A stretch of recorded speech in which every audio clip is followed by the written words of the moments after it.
Hola, hola. Hola.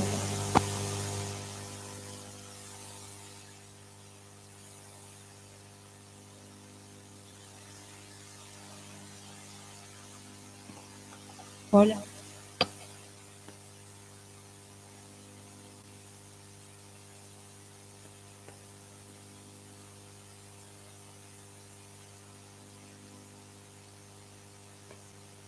Hola, hola, hola, hola.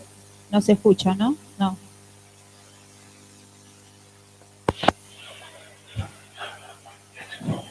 Ahora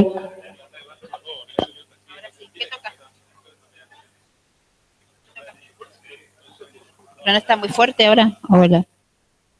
Hola, hola, hola, hola. Depende de donde pongas el micrófono. Yo si pongo el volumen... Hola, hola, hola, hola. ¿Más? No, está bien. Hola, buenas noches. Saquen una hoja porque vamos a hacer un examen.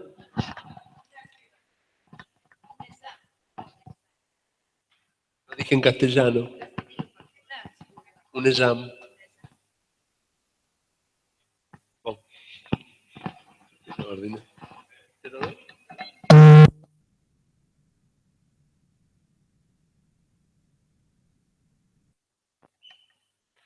Buonasera a tutti. Quanti di voi capiscono l'italiano bene?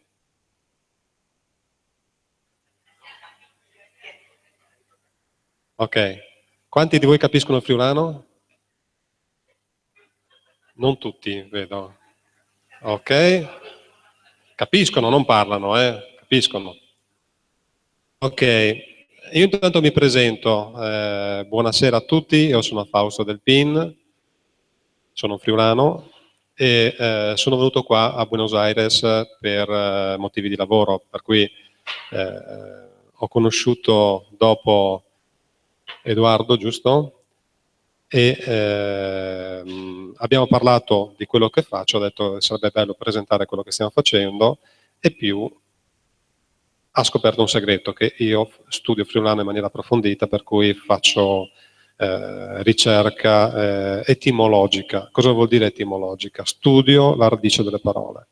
Ora, prima di tutto volevo aprire la cosa con quello che facciamo noi qua a Buenos Aires, perché stiamo cercando di creare lavoro, per cui alternative nuove e interessanti per progettisti, per elettricisti, per tutto quanto il diciamo, mondo del lavoro che avete qua.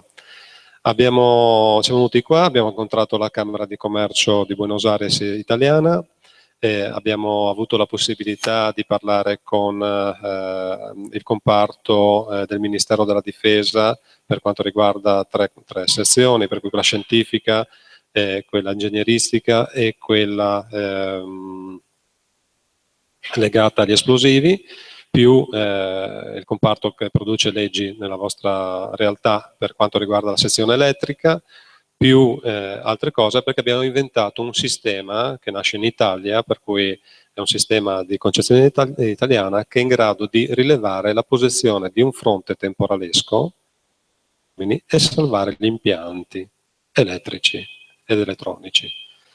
E questa innovazione tecnologica la stiamo portando qua e avrà un costo molto, diciamo, basso, però al suo tempo creerà molto lavoro, perché bisogna cambiare il sistema progettuale, lavorativo di zona, perché si stanno creando nuove prospettive, nuovi sistemi di lavorare. Io lascerei parlare Carlos Bustamante, che è il nostro responsabile per tutto quanto Latino America, così mi dà il tempo di attaccare e farvi vedere questa cosetta prima della presentazione. La facciamo molto in maniera veloce questa cosa, e dopodiché io inizierò a raccontarvi e a portarvi in questa storia estremamente bella, profonda, che è la storia della lingua friulana nelle sue parole, la storia nelle parole della lingua friulana. Adesso vi passo Carlo Bustamante, dottor. Buonasera. Allora, io parlo 3 lingue. Italiano, ma no, itagnolo, castellano e friulano no. No, la terza è italiano.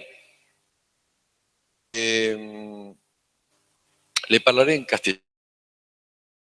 ¿Ok? Vamos a hablar en castellano. Mejor. Pero no porteño. Ahora, yo soy infiltrado acá. Primera cosa. Porque vengo de origen siciliano. O sea que, primera cosa. Pero siempre italiano soy. Siempre italiano soy. Ok. Nosotros acá vinimos en Argentina, siendo yo el responsable de Latinoamérica, como la puerta de Latinoamérica. ¿Por qué? Porque uno de los países con más tormentas eléctricas está Argentina como primer lugar, después en el mundo estoy hablando, está Chile, sigue Brasil con el Río Grande do Sur y la parte de Uruguay. Nosotros, justamente, iniciando de acá, como dijo Fausto, hemos presentado en la Cámara de Comercio italiana en Buenos Aires, en Marcelo T. de Alvear, hemos presentado nuestro producto. Un producto innovativo que yo le llamaría, también lo llamo pequeño monstruo, porque es demasiado inteligente, y que pone en reparo a muchas estructuras, como ejemplo, fábricas, hospitales, también los bañistas que van a la playa, ustedes saben muy bien lo que pasó hace algún tiempo, que hubo accidentes graves, inclusive con muertes y heridos, en 2 oportunidades o 3. Y lo que no se sabe, los datos, inclusive uno de los datos fundamentales, son los que provocan daños estructurales como que lo sufren las empresas. Y obviamente las compañías de seguros tienen sus daños, tienen que restituir el daño ocasionado por el rayo. Ok.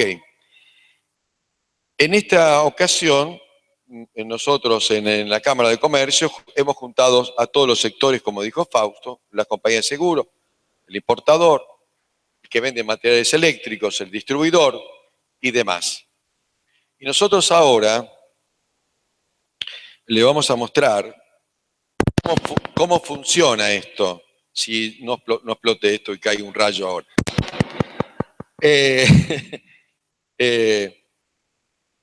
En este caso,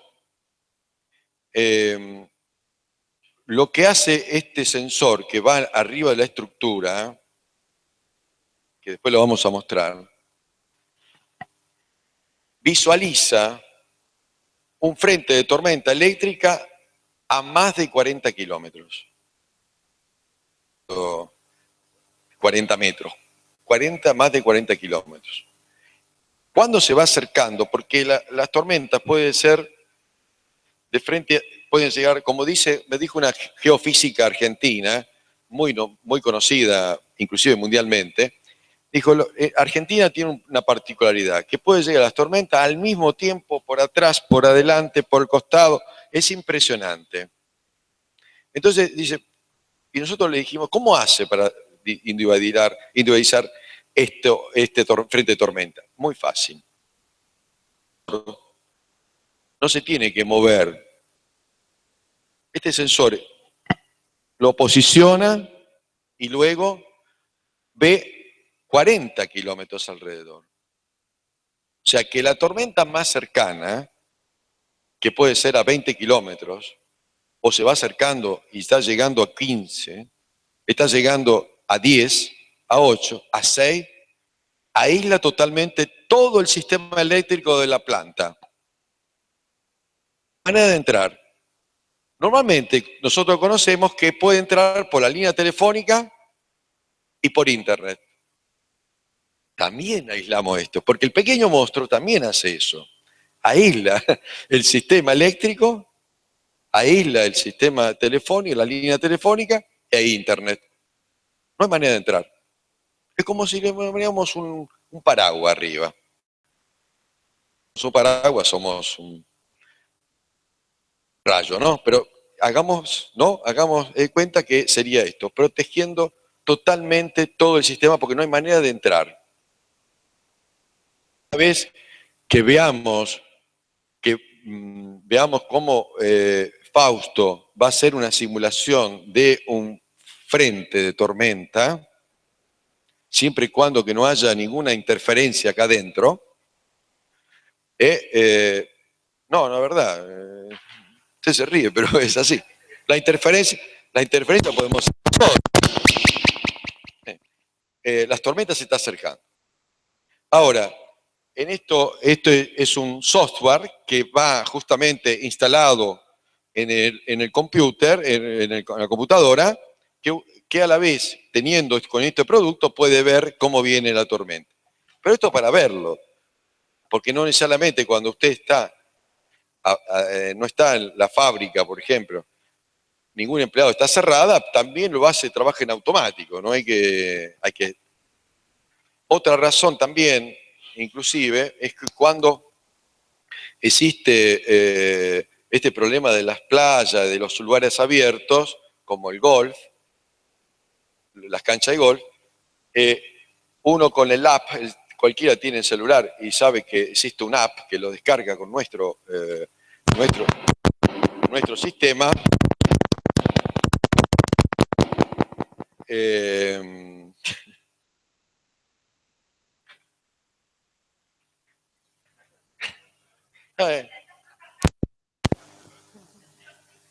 ¿Necesitas un cable a tierra?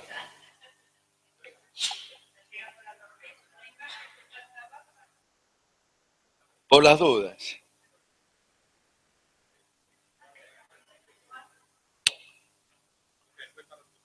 Ok, podemos hacer la demostración ahora. Rápidamente. Hagamos de cuenta ahora. ¿Sí? Lo vas a... claro, es cierto. Esto, hagamos de cuenta que esto sea la estructura a defender. La fábrica, el hospital, el criadero de pollos, la casa, el edificio. Ok. Esto es la estructura a defender. Vamos a explicar que esto sería un driver, ¿sí? Un driver que el sensor le envía la señal al driver y que selecciona y le envía toda la información. ¿Ok? Como un cerebro. Simulamos una tormenta, ya está, ok, es el tester, al cual normalmente el instalador lo tendrá para disimular justamente si funciona o no funciona el sensor. Ahora vamos a, ok.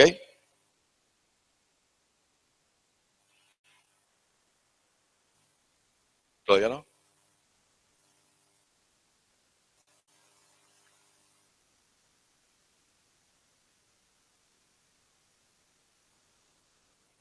Qué silencio. Ahí está. Está a 20 kilómetros. Lo ven la distancia, dice a 20 kilómetros. 14. 12. ¿Sí? Se va acercando a la estructura. 10. 8. Y ahora viene el 6. Corta la luz. Corta todo el sistema, ¿vio? Se apagó. No hay más. No hay manera de entrar ningún rayo. ¿Por qué? Porque ya aisló totalmente toda la planta. ¿Ok? ¿Vos querés agregar algo? In definitiva questo, parlo in italiano, in definitiva questo sistema, español, bueno, Questo sistema permette, no scherzo, parlo in italiano che così fate un po' di ginnastica. Questo sistema permetterà alla fine a molte persone di crearsi un lavoro nuovo, per cui un'opportunità di lavoro. Se vedete dal punto di vista tecnologico sono due scatolette piccoline, anche se hanno un'ingegnerizzazione altissima. E permetteranno a molti elettricisti di creare delle difese diverse, specialmente nelle fabbriche dove si spendono molti soldi per riparare i danni dai fulmini. E qui ne avete molti. Siete uno dei posti più colpiti al mondo dai fulmini, tant'è che avete anche molti morti nelle spiagge. Ok, io direi di passare a qualcosa di più divertente, un po' più soft, anche perché un po' siete la mia terra, insomma. Io passerei, vediamo se riesco a fare ancora un po' di fulmini e tuoni con i vari prodotti che abbiamo qua. Allora, io passerei a questo.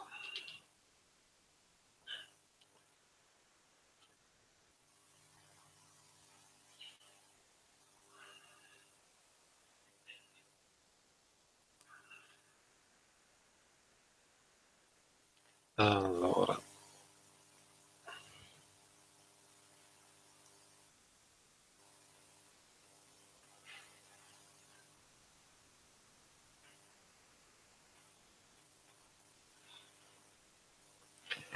Prima di tutto voglio raccontarvi una storia. Io 10 anni fa, anzi 11 anni fa per essere più preciso, sono andato in montagna dalle nostre parti, nelle zone praticamente fra Tarvisio e i paesini sotto, e ho visto dei cavalli. Da bambino io avevo i cavalli nella stalla di mia nonna, per cui per me era una cosa affettiva, normale. Poi sono partito, me ne sono andato via perché a 18 anni ho iniziato a fare una vita diversa. Sono distante da casa, per cui capisco molto bene le persone che sono andate a vivere altrove, questa parola altrove. E non sapeva nessuno che storia avessero, no? Erano cavalli antichi, però nessuno sapeva niente. E a un certo punto sono andato in un'associazione allevatori locali, ho domandato se avessero questa razza.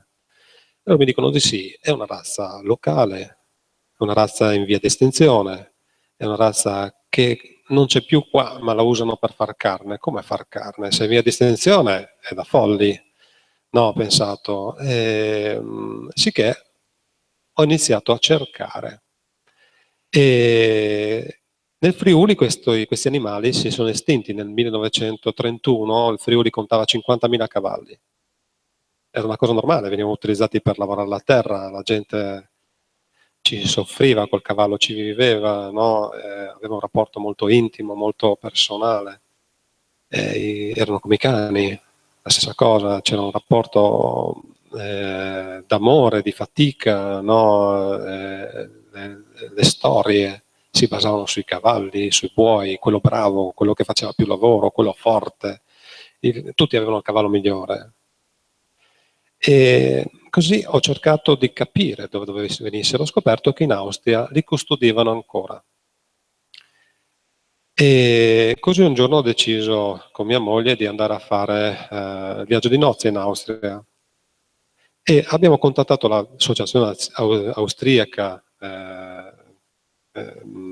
allevatori che trattava i cavalli solo per salutarli. E questi ci hanno preso e ci hanno portato in viaggio di nozze per le stalle. No?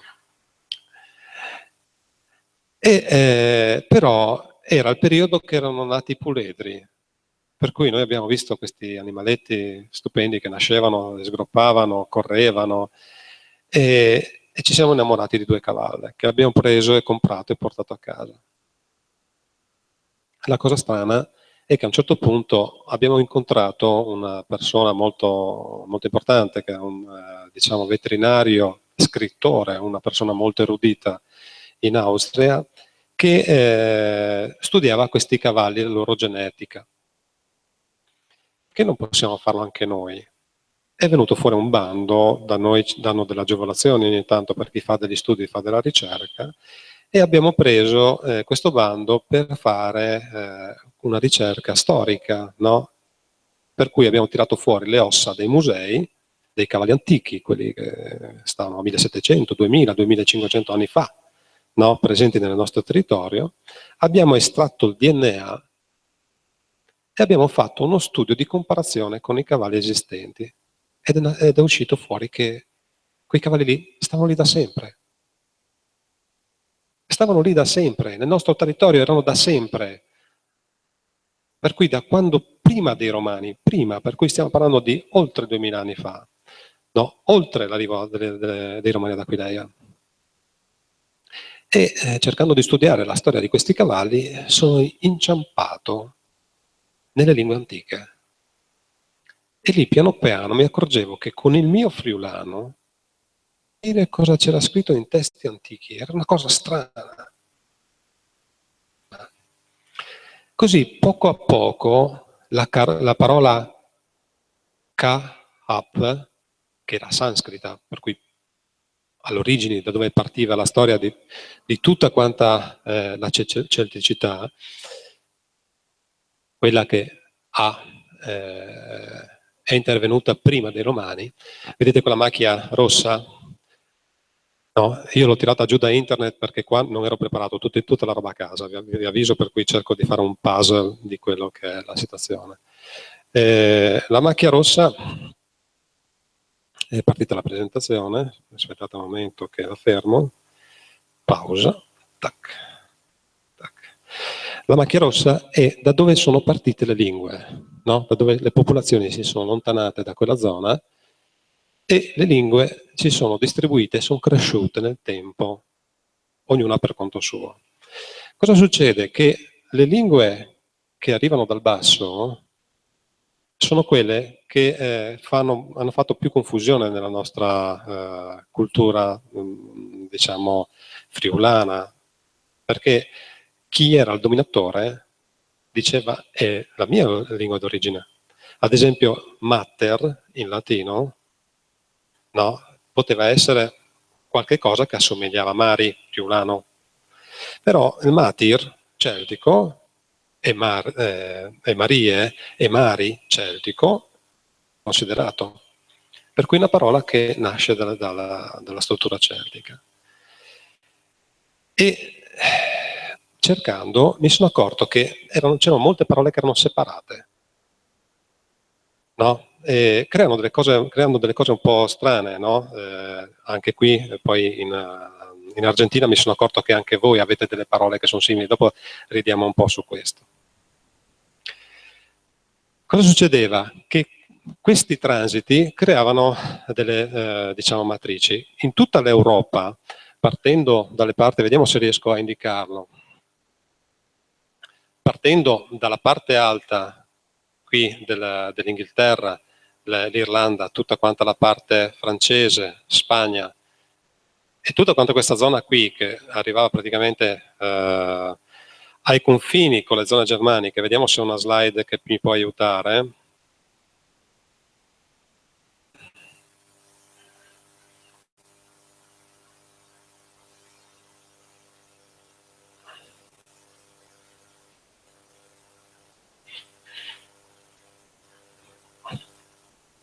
Diciamo che questa zona qua rimaneva fuori, che erano lingue germaniche, queste erano lingue germaniche, queste qui erano pressoché lingue celtiche, fino ad arrivare a questa altezza qua, dove buona parte c'erano delle permanenze.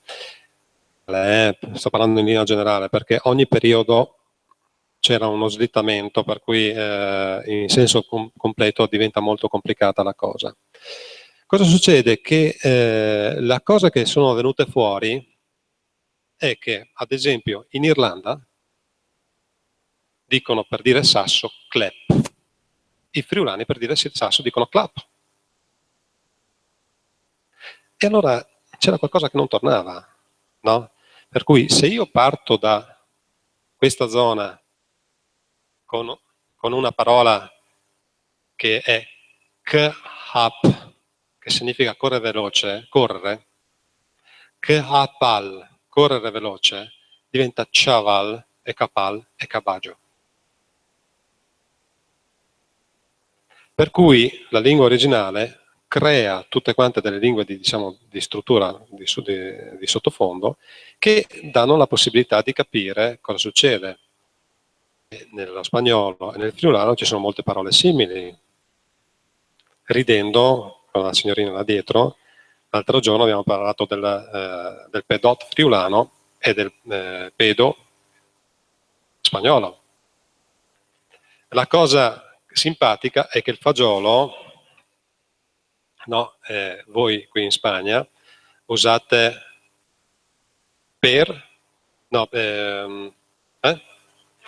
poroto, porto. Dividete la parola e vedete cosa succede. È un gioco. È quello che succede praticamente nelle parole normali. L'effetto che fa il fagiolo crea aria. Per cui da dove esce l'aria? Orto. Erano modi di costruire le parole di un tempo, vecchi. Per cui nel friulano la stessa cosa. E questo diventa estremamente simpatico perché si scopre che oltre a dire questa parola che è intima, no? Fa parte praticamente dell'intimo, anche il friulano ha diviso in quattro le lingue. Le lingue intime, familiari, erano quelle celtiche. Il lavoro ha portato parole germaniche, schene, griff, scherz, sono tutte quante parole germaniche. In Friuli, tutte quante le lingue che hanno la A aperta hanno influenza germanica o longobarda. Quarta, bala, A aperta. C'è un'influenza di carattere germanico. E ci sono state delle inversioni. Ad esempio, noi il crot, per noi è la rana e per loro è il rospo. Mi seguite? Capite quello che sto dicendo? Alzate la mano se c'è qualcosa che non comprendete. Da qui iniziamo a fare un piccolo percorso, no? Vi porto per mano e iniziamo a scoprire che nel friulano ci sono tutte le divinità antiche. Più simpatiche era un calciapave da bruti quetis, uno che si scottava parecchio. E un calciapave da bruti quetis non poteva clamarsi che Uquetis. Era il nome di una divinità celtica, Uquetis. Ma non solo, c'era il dio Beleno, no? E il dio Belen, l'arcobalen. Per cui si scopre che piccole cose creano legami. Sono legami antichi, molto profondi. E se Visa Rit, perché c'è una conversione tra la V e la P, no? Significa acqua corrente in celtico, Pissarite o Pissariti, che è quello che si usa per i bambini perché si va al bagno, no? È acqua corrente in celtico, ma in friulano è il pislino dei maschietti, o la pislino delle maschiette, delle femminucce. E da lì le parole si sommano e creano delle cose strane. Ad esempio, una volta le città, o comunque i paesi, perché in genere erano paesini, piccoli paesi, venivano costruiti dove c'era l'acqua. In celtico l'acqua si dice mas per la palude, on per il fiume, lago. E nascono 3 tipologie diverse di costruzione. Per cui si ha il maso, che in francese diventa la maison. Perché maison e ci aggiunge l'on alla fine? Perché nel tempo, se dicevano io vado a casa, no? Dicevano io vado al fiume. E quello, dicendo io vado al fiume, diventa casa nel tempo. Per cui on diventa casa. Mes, palude, on, case nella palude. In francese. Ma se si torna in friulano, dalle nostre parti, la cosa diventa ancora più curiosa, perché le case nelle palude diventano tal, mas, ons, tal mas ons. che è un paese che sta in Friuli. Suo padre, no? E questo crea tante cose strane, come ad esempio la parola grave o grave, o gravon, o gravo, che significa sabbia. Gravo, sagrado, grado, sono tutti quanti legati dalle zone sabbiose della nostra terra. E vi dirò una cosa curiosa. Il nonno di Vertù, per uno studio recente, era uno dei, diciamo, governatori d'Aquileia, perché hanno fatto degli studi etimologici e hanno visto che era lì. E io ho preso spunto per capire questa cosa e mi è capitata una cosa strana. Nella saga di Re Artù si parla di Avalon, non so se la conoscete, Avalon, la terra promessa, no? La terra, Avalon. Se vi dico tappare e stappare, mettete la S davanti, cambiate la cosa, no? Si muta, per cui si fa al contrario. Per cui se dico Avalon, che significa terra, e ci metto la S davanti, diventa Savalon, significa non terra, è sabbia. E questa cosa continua nel tempo ad andare avanti e creare delle cose un po' particolari. Una volta c'era, e adesso qui vi faccio anche un po' sorridere, un modo per chiamare il negoziante. Il negoziante era lo stanconer, S davanti, tankon significa in celtico patto, signore. Il signore del non patto, non pattuiva niente, questo lo vuoi, lo paghi, te lo porti a casa. Semplicissimo, lo vuoi, lo paghi, te lo porti a casa. Stanconer, col negoziante non stabilivi nessun accordo, però con l'artigiano sì. Era il tanconer, che nel tempo è diventato quel che è il dataconadis, quello che dà le fregature. Perché questa parola, no, taconade, dal punto di vista, diciamo, dello scambio, è fregatura. Non solo, è anche atto sessuale. Ade significa passione, per cui un patto passionale. Tankon, ade, patto passionale. Ma se messo davanti al buco, l'ade, al bus, diventa busade. Il bacio passionale, il buco passionale. E queste parole si compongono di continuo, sono frasi celtiche nelle parole friulane, che sono estremamente belle, entrano con prepotenza nella lingua, se uno inizia a capirle. Mia nonna mi diceva quando la stufavo, il sabalon Fausto. No? Ridono le signore. Ma io a un certo punto mi sono mandato ballon, uno, perché uno pensa a sbolas, no? Per cui non pensa. E in realtà il ballon era l'amico davanti, noi gemelli di dietro. Per cui nel tempo questa cosa è cambiata, tant'è che a Genova, che anche lì c'erano popolazioni celtiche, dicono Belin. Dicono Belin, no? Che è legato al ballon. E questo crea una mappa strana, con un piccolo gioco per far vedere come una parola viaggia.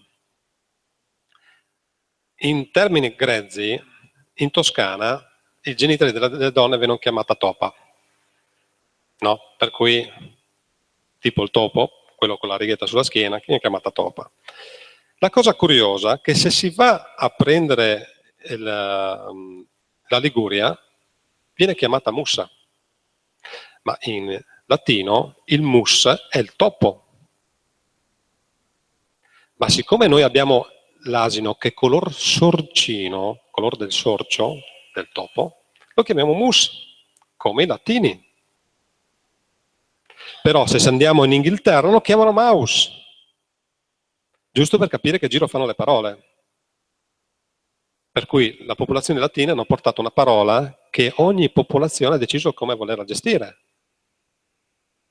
Mi spiego? Difficile? Curioso? Ah no, mi sposto io che sono vicino all'altoparlante. E da qui si crea praticamente un percorso molto affascinante, tant'è che ad esempio una parola che mi ha colpito era la parola Madonna. Io pensavo fosse di derivazione dell'aldilà dell'Adriatico, invece è dell'aldilà dell'Adriatico. È una parola celtica. Mad significa buono, gentile. Donne è aristocratico. È gentilsignora. Madonna significa gentilsignore. Ma se on è casa e mettiamo il mad davanti, diventa modon. Casa buona. Tiene. E questo crea una curiosità ancora più interessante, perché se parliamo dei draghi, dei drac, no? In friulano, e mettiamo davanti il mad, diventa madrak, che è la serpe nera che si trova praticamente dalle nostre parti. Il drago buono, non fa niente. Così tutte quante le parole iniziano a comporsi e creano praticamente altri significati nuovi dentro se stesse, perché creano frasi.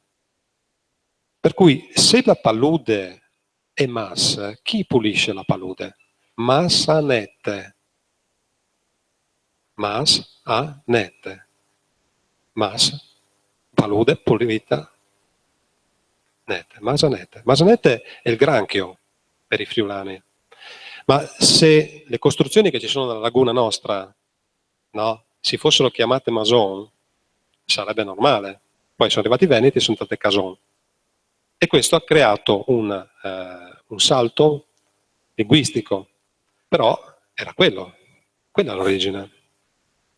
Così si scoprono delle cose strane, tipo la storia della dea Epona, la dea dei cavalli, perché Epona viene da poni, no? Pone, come i mappones, i cavalieri, i bambini cavalieri. Pone è il nome di un cavallo alpino, piccolo, sotto il 1,50 m, che ci si poteva montare sopra, mentre al di sopra di questa altezza diventava chaval, no, per cui cavallo difficile da montare, per cui non cavalcabile.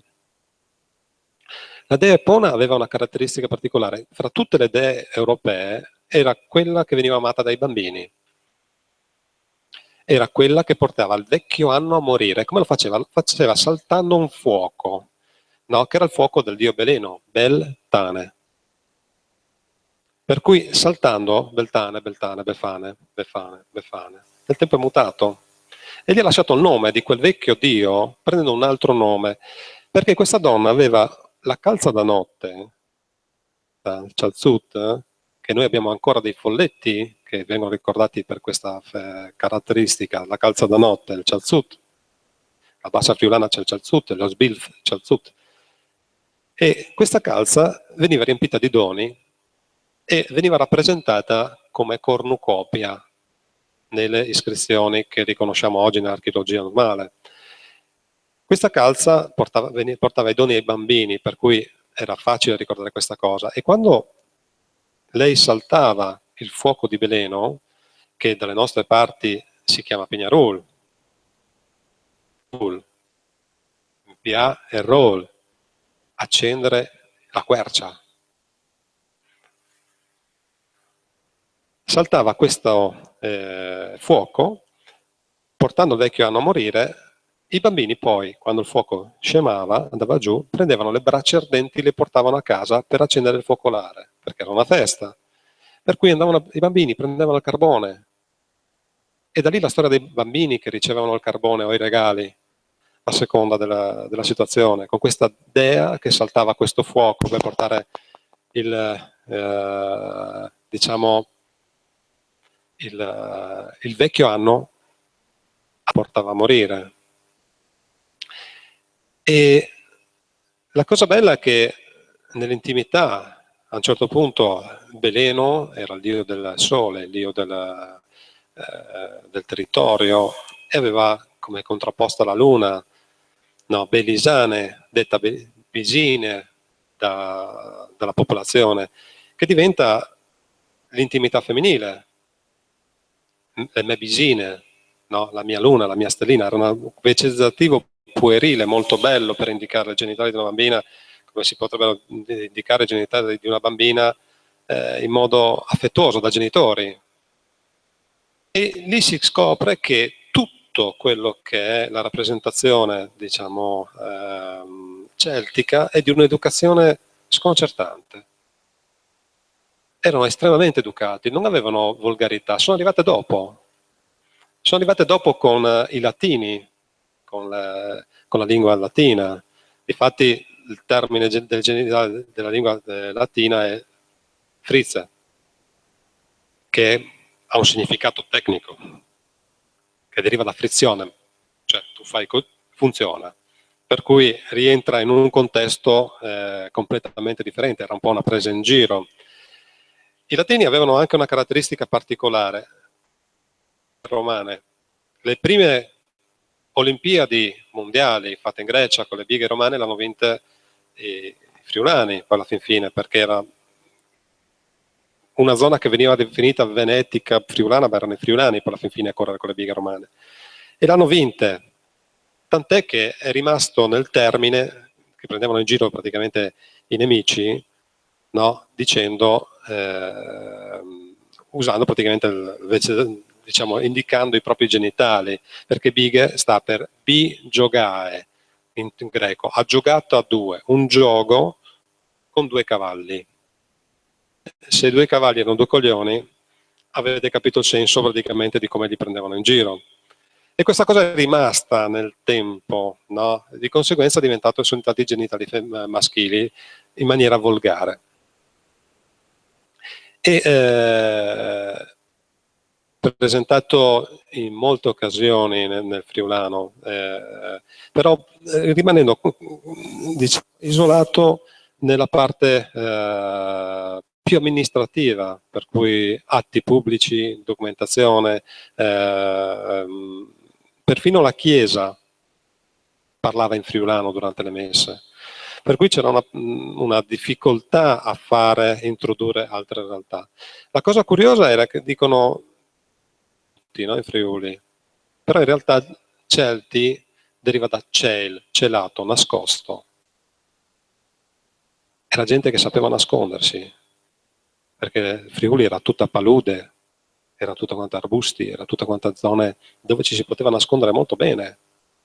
Permetteva di mantenere vivo il friulano, vive le tradizioni, vivo tutto. Così i percorsi sono diventati particolari. E io sono andato indietro nel tempo cercando di capire, l'ho fatto, e ho scoperto una cosa curiosa. Come vedete là sopra c'è Hallstatt. Qua. Hallstatt è la città vecchia, dove nasce praticamente tutta la cultura celtica, la prima, la cultura dell'Atene che arriva dalla Svizzera. Quel percorso che ho segnato è un percorso naturale che ancora oggi si può fare.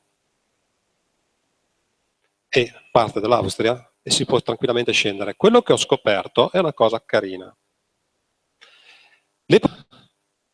A nord del Friuli, questa zona qua, usano tutto quanto il c'è. Ci vu tu, ci fas tu, sta tu ben, ci dis tu, io ho tagliato il pece. C'è è molto forte. Le popolazioni che arrivavano dal nord erano molto più morbide, ma usavano la Z tendenzialmente. Per cui tutta quanta il friulano che viene parlato, diciamo, al sud, è nordico. Perché la Z è rimasta nelle popolazioni taurisiche, boe, che hanno dato anche gli accenti a Bologna, che hanno dato l'accento a Trieste, che Trieste prima di essere, diciamo, di lingua veneta, fine 1700, veniva parlato il Tergesino, che è una sorta di friulano, molto simile. E tutta la zona, arrivando fino in Albania, centro Austria, Salisburgo nel 300 d.C., parlava una lingua che era molto simile a quella che stiamo parlando noi oggi, anche se è cambiata di parecchio, ma molto simile.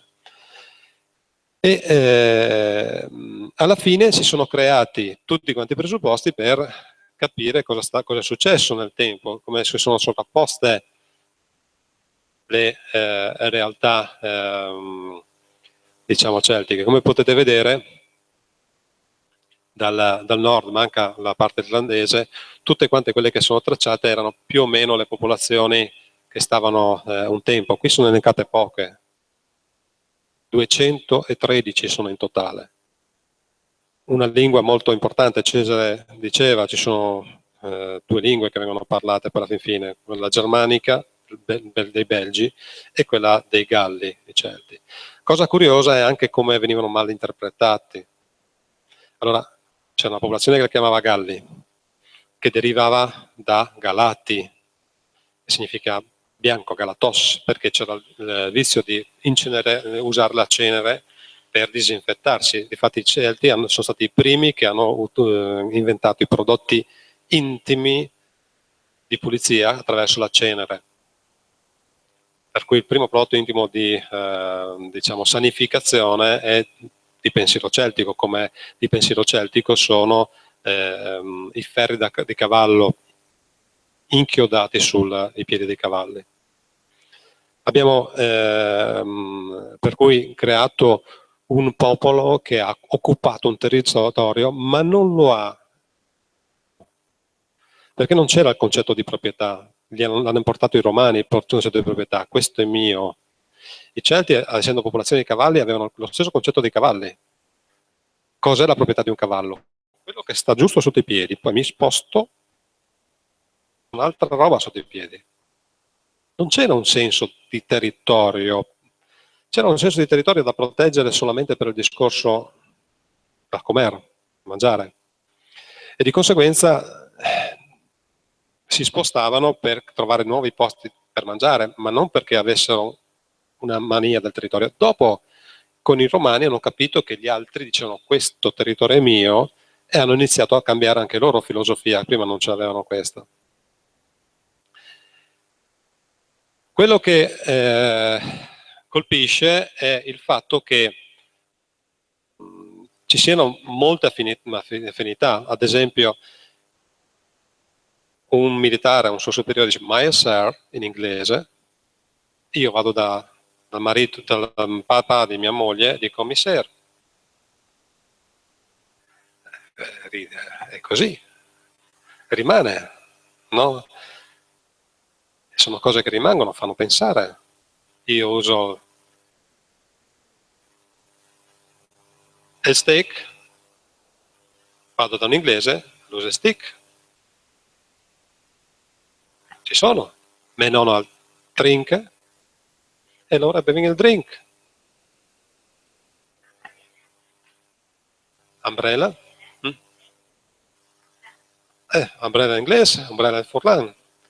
Ci sono molte affinità, perché? Perché l'inglese è una lingua germanica con strutture celtiche all'interno, per cui noi, avendo assorbito le stesse strutture, troviamo il trink in tedesco nella lingua praticamente friulana, però troviamo anche il bot, tondo, on, ottone, botton. Bottom lo troviamo anche in inglese.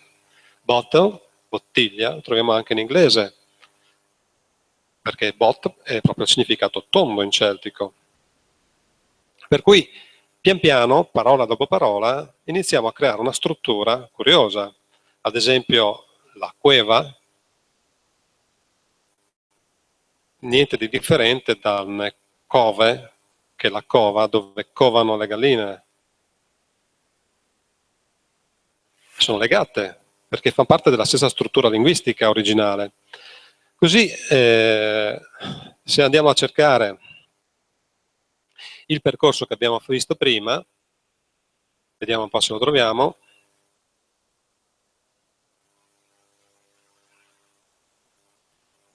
Questo qui, ci accorgiamo che scendendo da Altstadt si va a Villacco.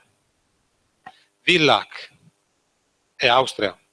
Pagnac, Martignac, no, Claugnac, paesi Ico e Aco che stanno in Friuli, non tutti perché c'è qualcuno che è stato anche un po' modificato, è un suffisso celtico per dire proprietà di. Martignac. rimane nome di, proprietà di, comunque possidenza di.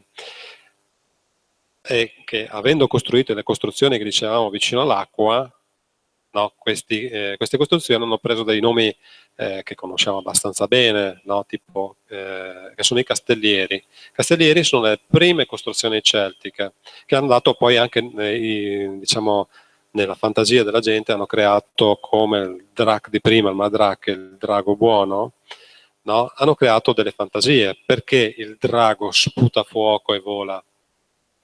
No? Quando dice io faccio un salto, hai fatto un swall, ho volato, non usa salto, usa hai fatto un swall, vedete cosa vuole di là, per cui è facile confondere quando si fanno le traduzioni, per cui se una serpe ti salta addosso, vola, se una serpe ti morde, ti fa salire la febbre, ti mette il fuoco dentro. Per cui vola e sputa fuoco. Di conseguenza il drago nel tempo ha iniziato a volare e a sputare fuoco. Però è febbre, perché va sulla temperatura, ed è un salto. Per cui si è fatta confusione. Questo è anche per quanto riguarda il castelliere, per cui il castelliere era una costruzione molto arcaica, con delle palizzate intorno, di un casone tondo, dove c'era la possidente. Questo casone tondo, è chiaro che un casone tondo, un castelliere tondo, non ci si può mettere una tavola quadrata, ci si becca gli spigoli nei lati, negli angoli, per cui si fa una tavola tonda. Per cui il castello con la tavola rotonda, capite bene che nasce da qualcosa di molto più antico, di un castello come quello che pensiamo noi che sia attuale. Erano palafitte, erano strutture molto vecchie, no? Che hanno dato vita a questa cosa. Cosa succede? Abbiamo tutti avanti questi paesi in rosso: Cassacco, Martignacco, Tavagnacco, Pagnacco, Cargnacco, Caipacco, Premariacco, che sono legati alla possidenza. Però abbiamo anche, come abbiamo detto, Talma-Sons, abbiamo Cerne-Clons. Ons, case, tutto quello che finisce in ons è case en. Sono case in un determinato luogo, case nella palude, case nelle zone sabbiose, case vengono definite dal ons finale. Come in spagnolo il plurale è la S finale.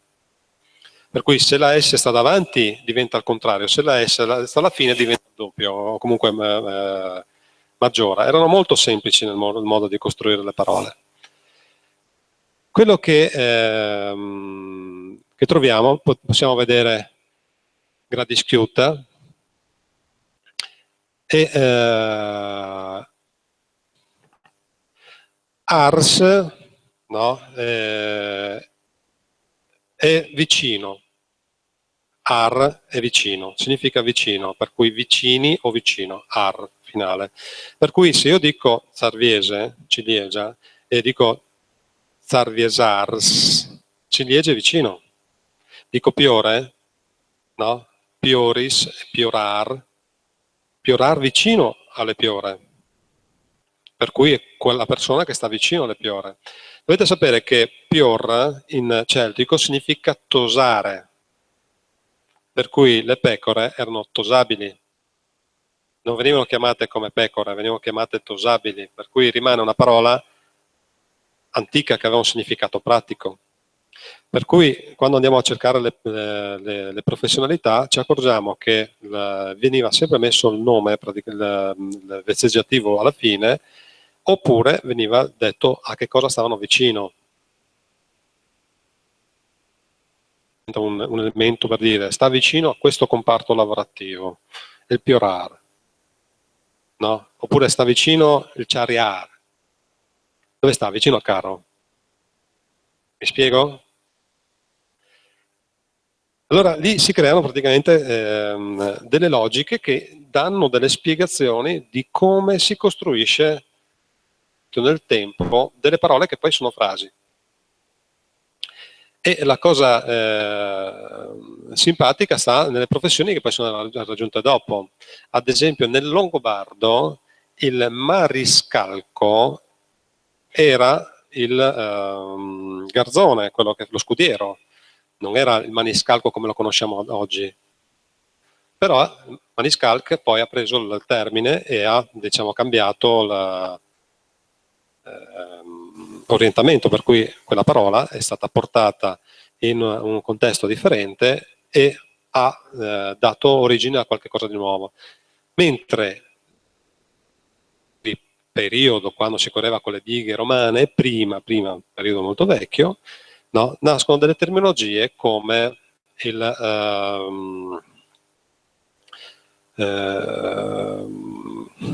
come il veterinario. Il veteranus era colui che custodiva i cavalli che avevano fatto le corse e questo custode doveva far sì che questi cavalli vivessero poi tutta la loro vita in beatitudine, perché chi vinceva era come un gran campione oggi, no? Guai una star, per cui il cavallo era qualcosa di intoccabile, e aveva una persona che lo seguiva, proprio pagato, no? Che era il veteranus. Veteranus che ha dato poi il nome al veterinario come lo conosciamo adesso. Venendo praticamente sulla zona di Udine, tutti quanti questi paesi danno un'idea di quello che può essere, diciamo, la parte celtica e la parte poi costruita dai romani, perché tutto quanto quello che finisce, io dico una parola brutta, col buco del culo, con ano, è di origine romana, per cui Marano, Cervignano, no, tutti i paesi in Italia che hanno questa finale brutta, no, finiscono così. Ogni tanto prendo in giro i miei vicini praticamente di casa che sono di Cervignano, ho detto siete fortunati che non vi hanno chiamato cervignanali, per cui siete cervignanesi, siete fortunati, per cui no. E questo crea una cosa ancora più curiosa, che tutti quanti i reperti che abbiamo in Friuli sono messi in secondo piano perché comunque sono popolazione celtica, non ne frega niente a nessuno, noi siamo filoromani, per cui si fa tutto un discorso diciamo che taglia di netto le gambe a chi la pensa in maniera differente. Però allo stesso tempo sono sottoterra. Ad esempio a San Giorgio di Nogaro, nella zona dei Galli, c'è un porto celtico sottoterra. Ci sono altre migliaia di zone archeologiche che non vengono tirate fuori perché sono un costo per quello che è diciamo, la nostra realtà locale, e hanno creato un sistema di, no, diciamo, di quelli che sono i reperti archeologici, tant'è che i cittadini non ne vogliono sapere. Quando dicono sovrintendenza fanno: hai trovato qualcosa? No, non ne vogliono proprio sapere, perché gli bloccano tutto, si fermano a casa, si fermano il lavoro, viene fuori un caos. A questo io vi lascerei fare un po' di domande, no? Perché vi vedo che siete stanchi, o sbaglio? Incuriositi? Fino a qui vi piace? Una domanda. Allora, per quanto riguarda le parole slovene, questo è un gran quesito. È un gran quesito perché è, a mio avviso, una confusione storica. Perché in realtà fino al 400 d.C. in Slovenia si parlava una lingua che era simile al friulano. Poi, quando è arrivata l'invasione, questa lingua si è inserita nello sloveno, ha lasciato delle parole che sembrano poi simili alle nostre, ma in realtà è il contrario. Perché noi siamo rimasti radicati nel vecchio. Loro hanno aggiunto delle parole nuove tenendo quelle vecchie, tant'è che in Slovenia ci sono molti paesini vecchi, dove stanno nelle zone alte, che se vai lì parli praticamente in friulano. Non sono uguali, però ci si capisce. Questo fino ad arrivare giù in Albania. Le vecchie preghiere albanesi, no, sono, diciamo, se uno le legge, è friulano. Cambia di un po' l'accento, cambia di un po' tutto, però è friulano. Molta ironia, ad esempio la parola fraulis si usa, diciamo, da Udine verso il su, verso giù si usa trisculis. Trisculis, no, è un termine intimo, no, che un po' prende in giro praticamente la pianta, è un modo per canzonare. Tris, in celtico 3, ed è il numero delle foglie che ha questa piantina, culis, che è il buco del culo, che è la stessa praticamente forma della foglia che la piantina. Allora si gioca su queste cose e quando si indica praticamente la piantina c'è una presa in giro. Come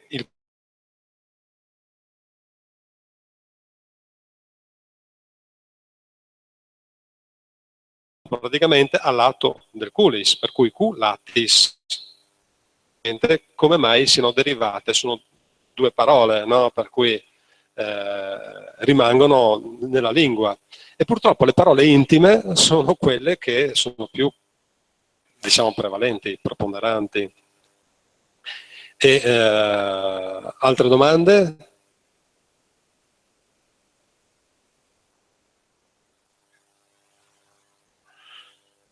Fino a qui che cosa vi è sembrato quello che vi sto raccontando?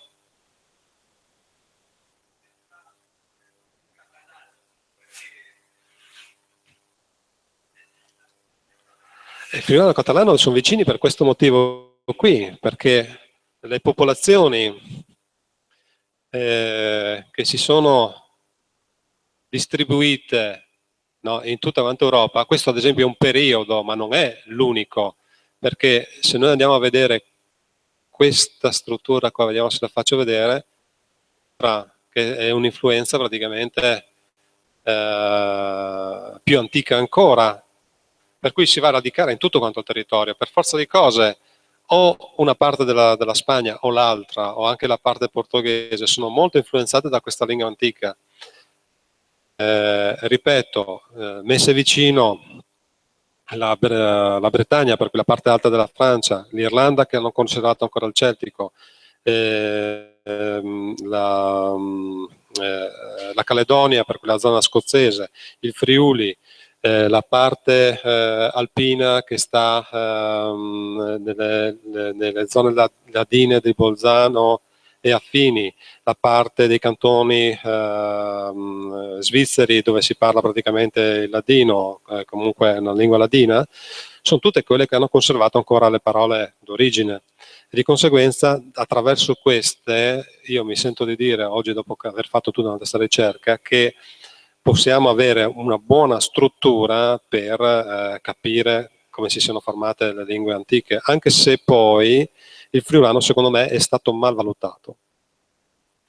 Perché siccome chi ha fatto gli studi sul friulano ha tendenzialmente studiato la parte carnica, carne in celtico significa pietra, tanto per metterne un'altra vicino, la parte carnica è la parte con la CH. E siccome tutte le lingue celtiche che noi conosciamo sono transalpine, non cisalpine, quando si fa il confronto è difficile che si trovi una connessione.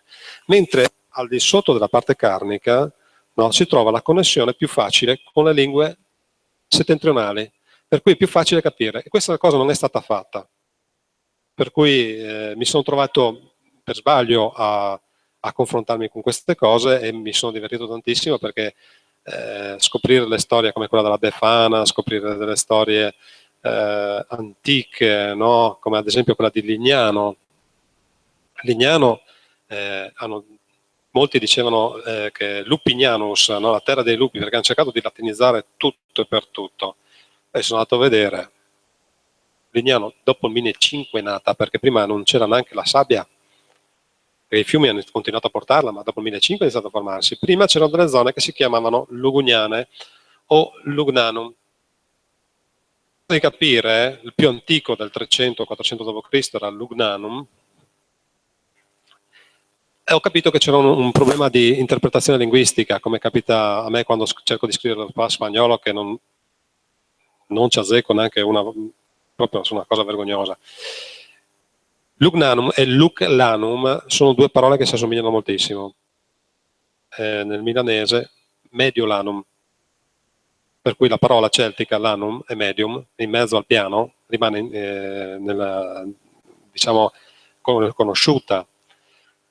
E questa parola con Luglanum riporta a una delle più antiche divinità, che poi era una personalità di un clan, un druido, antichissimo. Questo druido viene narrato nelle storie irlandesi perché a un certo punto si trova di fronte a un piano e aveva delle isole di fronte dove ha portato per la prima volta il fuoco, per cui provate a immaginare quanto è antica sta cosa, parlare della prima volta che si porta il fuoco. Di un'antichità incredibile, per cui si parla di secoli e secoli addietro. E questa cosa spezza un momento la realtà locale e fa conoscere delle nuove parole, perché le popolazioni celtiche avevano due rappresentanti, uno era i druidi e uno erano i bardi. I bardi erano cantori, gente capace di parlare e attirare l'attenzione, tant'è che uno dei più grandi diciamo, divinità che faceva poi parte di questo clan familiare era Okmios, un dio che poi viene chiamato in Irlanda Ogma. Questo viene rappresentato con la propria lingua, legata con delle catene alla gente che le ascolta alle orecchie. Cioè le catene vengono legate alle orecchie e alla lingua di questo personaggio, perché quando parlava probabilmente incatenava tutti ai suoi discorsi. È una cosa, un modo di rappresentare molto, molto diretto. E tornando al clan e alle parole, la parola druido si è persa, a patto che ci sono delle zone tipo la Druida e altre che rimangono in Friuli un po' qua un po' là, ma la parola bardo nessuno se la ricordava. Però io mi sono ricordato che, sfogliando le mie parole in friulano, bardo in realtà c'è ancora. Perché quando uno sa parlare molto bene, ha un'ottima parlantina, si dice in friulano che la bardele. Non so se la conoscete questa parola perché è vecchiotta, si usa ancora un po', vedo la signora che annuisce, se la ricorda? Ok. Per cui la parola bardele è una parola per indicare chi sa parlare molto. Rientra in questa, diciamo, casistica, per cui riporta al fatto che noi siamo molto legati a questo tipo di realtà storica. Poi da lì è chiaro che, essendo la popolazione romana arrivato lì in piccolo numero, ne faccio un esempio lampante, anzi ne faccio due. Trieste. Trieste prima parla una lingua che è il tergestino, assieme al Muggia che parla il muligiano. Sono due lingue molto simili al friulano, tranne qualche parola. Queste due lingue vengono trasformate con l'avvento del porto. Arrivano un sacco di veneti e si inizia a parlare in veneto, però rimane l'accento come quello di San Giorgio in Nogaro. Noi a San Giorgio parliamo tutti con la Z, Zefatu, Zeditu, che è un accento che ci portiamo dal centro Austria, ma a Trieste il fazzomi non ha niente a che fare con un veneto perfetto, c'è questa Z che rimane, come rimane nel bolognese, perché erano le stesse popolazioni che si sono portate in giro gli accenti e li hanno lasciati qua, come voi avete ad esempio il vostro spagnolo che è molto ammorbidito dall'italiano. No? Spagnolo è duro, invece voi è una cantilena quando vi sento parlare, è troppo bello, è differente, no? Non se n'è accorto perché lei probabilmente parla spagnolo di continuo, per cui lo spagnolo della Spagna è molto molto secco, molto duro. Qui è molto morbido, è muy hermoso, no? No, per cui è bello.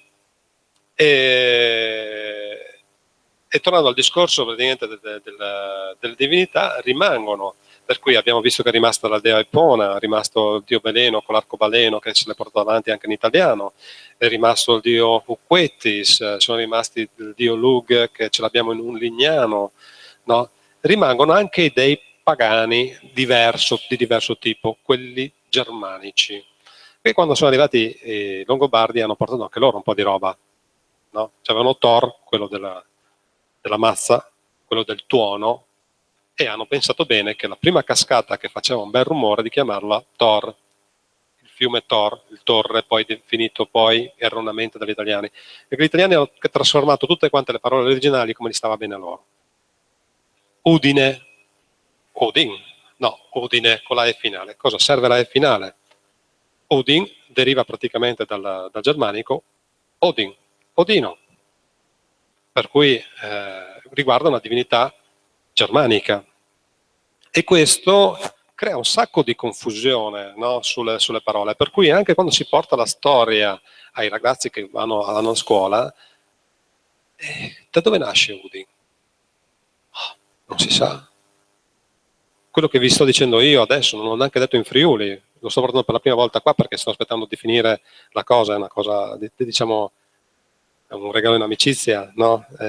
Però i nostri ragazzi queste cose non le sanno, perché a pie pari stanno imparando l'italiano e questo sta scavalcando praticamente la lingua originale, perché viene dimenticato qual è il valore profondo che hanno le parole e che creano le parole nel tutto. Vi faccio un esempio simpatico. La parola cespuglio, in friulano come si dice? Cespuglio. Un cespuglio di insalata. Un bar di insalate, no? Un cespuglio più grande è sempre bar, Tant'è che una volta, essendo tutta tanta vegetazione, la gente andava, se doveva mangiare qualche cosa, un panino, andava in un cespuglio grande e l'aveva al bar. E come duce vanta al bar in tutto il mondo. Avete capito? Avete fatto collegamento su questa cosa? Ma se il bar, questo cespuglio, è un cespuglio pieno di spine, diventa o bar, o barazzo, o cise, ok, barazzo. E se uno sta dentro un rovo, sta dentro i barazzi, dice che volete in o dentro dei barazzi. In italiano diventa imbarazzo, imbarazzato. Una donna che si trova in una situazione imbarazzante sta imbarazzata. È una situazione dove si sta in mezzo, non dico ai rovi, però è una situazione difficile, scomoda, no? E questo tanto per far capire cosa succede con le parole, no? Si sposta dalla lingua spagnola, si sposta alla lingua italiana, però nasce da un qualche cosa che è molto vecchio, che è il bar, il barazzo. Il bar, si va a prendere il caffè oggi al bar, una volta era un'altra cosa, come la frasca, le frasce, con lo stesso concetto. Vi vedo tutti quanti curioso? E che dire ancora? Io potrei continuare qua per ore, no? Però vedo il ragazzo che sbadiglia. Se avete domande, volentieri. Niente domande?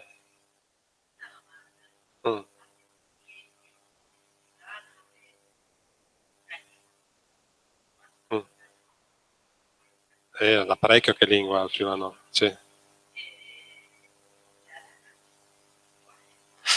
Qualche volta sì, ma è a discrezione. In questo momento, a mio avviso, stanno facendo una cosa un po' negativa, no? Che è quella di trasformare il friulano in una monolingua.